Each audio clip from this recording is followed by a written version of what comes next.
Hello mga ka-Gentle Pix, magandang hating gabi. So may share lang po ako sa inyo ng mga ka-Gentle Pix. Ito 23 inches na Samsung. Ayan, 23 inches na Samsung LED. Share ko lang po itong backlight na ginagawa ko po, no? So ang LED po niya isang strip lang o isang haba lang na strip. Ayan po mga ka-Gentle Pix. Ayan. So yung line po nito mga ka-Gentle Pix, na pag tinesting nyo po, isang line lang po. Yung blue, yan po yung positive, eto yung negative. So iilaw na po siya mga ka-Gentle Pix.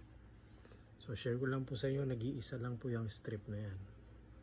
Tapos pag nag-backlight tester kayo, ito po yung backlight tester ko, iilaw po siya 91 volts. Yung isang linya lang po. Ito po yung positive, yung blue. Ang negative naman po yung black. Ito po nasa dulo. Yung naiwan na dalawa, wala po siyang connection. Wala po siyang connection po dito. Ewan ko kung bakit ginawang apat yan eh. Apat na wire eh. Pero ang connection niya po talaga dalawa lang po. Yung blue, yun po yung positive. Yung black naman dito nasa dulo. Ito po itong nasa dulo, yun po yung negative. Yun lang po mga Gentle Pix, share ko lang po sa inyo.